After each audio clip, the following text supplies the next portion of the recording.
بسم اللہ الرحمن الرحیم۔ محترم سامعین و ناظرین، السلام علیکم ورحمۃ اللہ وبرکاتہ۔ امید ہے آپ اللہ تعالیٰ کے فضل و کرم سے خیریت سے ہوں گے۔ اللہ تعالیٰ آپ کو، آپ کے اہل خانہ کو ہمیشہ اپنی حفظ و امان میں رکھے۔ راہ ہدایت و نجات کے سلسلے کا ولاگ شروع کرنے سے پہلے ایک گزارش ہے کہ جن دوستوں نے ابھی تک میرے یوٹیوب چینل راہ ہدایت بریکٹ میں رشیدی یا دوسرا چینل ہے BA رشیدی کو ابھی تک سبسکرائب نہیں کیا اور وہ چاہتے ہیں کہ یہ بابرکت اور باعث ثواب ولاگز ان کو باقاعدہ اور بر وقت ملتے رہیں، تو انہیں دونوں میں سے کسی ایک چینل کو ضرور سبسکرائب کر لیں۔ سبسکرائب کر کے لائک کر کے بیل آئیکن کو ضرور پریس کریں تاکہ آنے والے روحانی اور قرآنی ولاگ ان کو باقاعدہ ملتے رہیں۔ شکریہ۔ شروع کرتے ہیں آج کا ولاگ، راہ ہدایت و نجات، القرآن بحدیث۔ اعوذ باللہ من الشیطان الرجیم، بسم اللہ الرحمن الرحیم۔ یوصیکم اللہ فی اولادکم للذکر مثل حظ الانثیین فإن کن نساء فوق اثنتین فلهن ثلثا ما ترك وإن كانت واحدة فلها النصف ولأبويه لكل واحد منهما السدس مما ترك إن كان له ولد فإن لم يكن له ولد وورثه أبواه فلأمه الثلث فإن كان له إخوة فلأمه السدس من بعد وصیۃ یوصی بها او دین۔ صدق اللہ العظیم۔ ناظرین و سامعین محترم، ابھی آپ سماعت فرما رہے تھے سورہ النساء کی آیت مبارکہ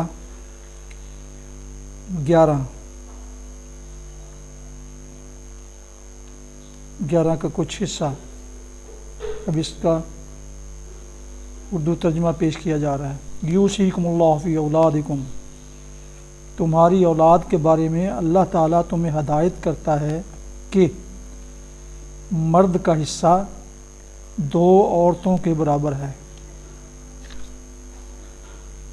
اگر میت کی وارث 2 سے زائد لڑکیاں ہوں تو انہیں ترکے کا 2/3 دیا جائے، اور اگر ایک ہی لڑکی وارث ہو تو آدھا ترکہ اس کا ہے۔ اگر میت صاحب اولاد ہو تو اس کے والدین میں سے ہر ایک کو ترکے کا 6واں حصہ ملنا چاہیے، اور اگر وہ صاحب اولاد نہ ہو اور والدین ہی اس کے وارث ہوں تو ماں کو 3واں حصہ دیا جائے، اور اگر میت کے بھائی بہن بھی ہوں تو ماں 6 حصہ کی حقدار ہوگی۔ یہ سب حصے اس وقت نکالے جائیں گے جب کہ وصیت جو میت نے کی ہو پوری کر دی جائے اور قرض جو اس پر ہو ادا کر دیا جائے۔ تلاوت کی گئی اور ترجمہ بیان کی گئی آیت مبارکہ کی کچھ حصوں کی تفصیل بیان کی جاتی ہے۔ مرد کا حصہ 2 عورتوں کے برابر ہے۔ میراث کے معاملہ میں یہ اولین اصولی ہدایت ہے کہ مرد کا حصہ عورت سے دوگنا ہے، چونکہ شریعت نے خاندانی زندگی میں مرد پر زیادہ معاشی ذمہ داریوں کا بوجھ ڈالا ہے اور عورت کو بہت سی معاشی ذمہ داریوں کے بار سے سبکدوش رکھا ہے۔ لہٰذا انصاف کا تقاضا یہی تھا کہ میراث میں عورت کا حصہ مرد کی نسبت کم رکھا جاتا۔ اگر میت کی وارث 2 سے زائد لڑکیاں ہوں تو انہیں ترکے کا 2/3 دیا جائے۔ یہی حکم 2 لڑکیوں کا بھی ہے۔ مطلب یہ ہے کہ اگر کسی شخص نے کوئی لڑکا نہ چھوڑا ہو اور اس کی اولاد میں صرف لڑکیاں ہی لڑکیاں ہوں تو خواہ 2 لڑکیاں ہوں یا 2 سے زائد، بہرحال اس کے کل ترکہ کا 2/3 حصہ ان لڑکیوں میں تقسیم ہوگا اور باقی 1/3 دوسرے وارثوں میں۔ لیکن اگر میت کا صرف ایک لڑکا ہو تو اس پر اجماع ہے کہ دوسرے وارثوں کی غیر موجودگی میں وہ کل مال کا وارث ہوگا، اور دوسرے وارث موجود ہوں تو ان کا حصہ دینے کے بعد باقی سب مال اسے ملے گا۔ میت صاحب اولاد ہو تو اس کے والدین میں سے ہر ایک کو ترکے کا 6واں حصہ ملنا چاہیے۔ یعنی میت کے صاحب اولاد ہونے کی صورت میں بہرحال میت کے والدین میں سے ہر ایک 1/6 کا حقدار ہوگا، خواہ میت کی وارث صرف بیٹیاں ہوں یا صرف بیٹے ہوں، یا بیٹے اور بیٹیاں ہوں، یا ایک بیٹا ہو یا ایک بیٹی رہے باقی 2/3 تو ان میں دوسرے وارث شریک ہوں گے۔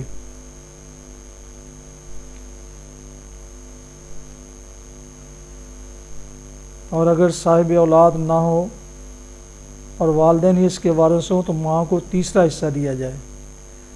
ماں باپ کے سوا کوئی اور وارث نہ ہو تو باقی 2/3 باپ کو ملے گا، ورنہ 2/3 میں باپ اور دوسرے وارث شریک ہوں گے۔ اگر میت کے بھائی بہن بھی ہوں تو ماں 6 حصہ کی حقدار ہوگی۔ بھائی بہن ہونے کی صورت میں ماں کا حصہ 1/3 کے بجائے 1/6 کر دیا گیا ہے۔ اس طرح ماں کے حصہ میں سے جو 1/6 دیا گیا ہے وہ باپ کے حصہ میں ڈالا جائے گا، کیونکہ اس صورت میں باپ کی ذمہ داریاں بڑھ جاتی ہیں۔ یہ واضح رہے کہ میت کے والدین اگر زندہ ہوں تو اس کے بھائیوں کو حصہ نہیں پہنچتا۔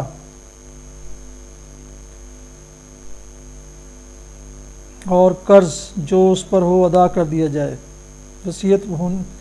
وصیت جو میت نے کی ہو پوری کر دی جائے اور قرض جو اس پر ہو ادا کر دیا جائے۔ وصیت کا ذکر قرض پر مقدم اس لیے کیا گیا ہے کہ قرض کا ہونا ہر مرنے والے کے حق میں ضروری نہیں ہے اور وصیت کرنا اس کے لیے ضروری ہے، لیکن حکم کے اعتبار سے امت کا اس پر اجماع ہے کہ قرض وصیت پر مقدم ہے۔ یعنی اگر میت کے ذمہ قرض ہو تو سب سے پہلے میت کے ترکہ میں سے وہ ادا کیا جائے گا، پھر وصیت پوری کی جائے گی اور اس کے بعد وراثت تقسیم ہوگی۔ وصیت کے متعلق سورہ بقرہ حاشیہ 182 میں ہم بتا چکے ہیں کہ آدمی کو اپنے کل مال کے 1/3 حصہ کی حد تک وصیت کرنے کا اختیار ہے، اور یہ وصیت کا قاعدہ اس لیے مقرر کیا گیا ہے کہ قانون وراثت کی روح سے جن عزیزوں کو میراث میں سے حصہ نہیں پہنچتا، ان میں سے جس کو یا جس کو آدمی مدد کا مستحق پاتا ہو اس کے لیے اپنے اختیار تمیزی سے حصہ مقرر کر دے۔ مثلا کوئی یتیم پوتا یا پوتی موجود ہے، یا کسی بیٹے کی بیوہ مصیبت کے دن کاٹ رہی ہے، یا کوئی بھائی یا بہن یا بھابج یا بھتیجا یا بھانجا، اور کوئی عزیز ایسا ہے جو سہارے کا محتاج نظر آتا ہے، تو اس کے حق میں وصیت کے ذریعہ سے حصہ مقرر کیا جا سکتا ہے۔ اور اگر رشتہ داروں میں کوئی ایسا نہیں ہے تو دوسرے مستحقین کے لیے یہ کسی رفاہ عام کے کام میں صرف کرنے کے لیے وصیت کی جا سکتی ہے۔ خلاصہ یہ ہے کہ آدمی کی کل ملکیت میں سے 2/3 یا اس سے کچھ زائد کے متعلق شریعت نے میراث کا ضابطہ بنا دیا ہے، جس میں سے شریعت کے نامزد کردہ وارثوں کو مقرر حصہ ملے گا، اور 1/3 یا اس سے کچھ کم کو خود اس کی ثوابدید پر چھوڑ دیا گیا ہے کہ اپنے مخصوص خاندانی حالات کے لحاظ سے، جو ظاہر ہے کہ ہر آدمی کے معاملہ میں مختلف ہوں گے، جس طرح مناسب سمجھے تقسیم کرنے کی وصیت کر دے۔ پھر اگر کوئی شخص اپنی وصیت میں ظلم کرے یا بالفاظ دیگر اپنے اختیار تمیزی کو غلط طور پر اس طرح استعمال کرے جس سے کسی کے جائز حقوق متاثر ہوتے ہوں، تو اس کے لیے یہ چارہ کار رکھ دیا گیا ہے کہ خاندان کے لوگ باہمی رضامندی سے اس کی اصلاح کر لیں، یا قاضی شرع سے مداخلت کی درخواست کی جائے اور وصیت کو درست کر دے۔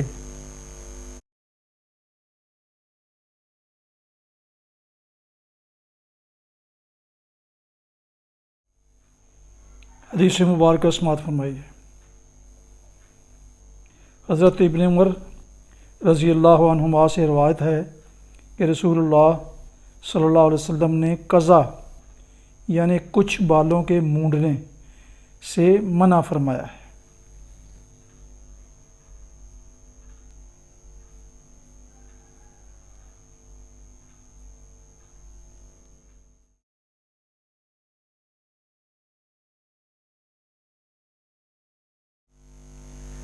عظیم السامعین محترم، یہ تھا آج کا راہ ہدایت و نجات کے سلسلے کا ولاگ القرآن بحدیث، جس میں سورہ النساء کی آیت مبارکہ 11 کا کچھ حصہ کی تلاوت، ترجمہ اور اس کی تفسیر بیان کی گئی۔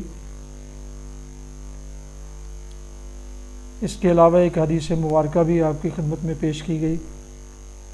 دوبارہ درخواست ہے کہ جن دوستوں نے ابھی تک میرے یوٹیوب چینل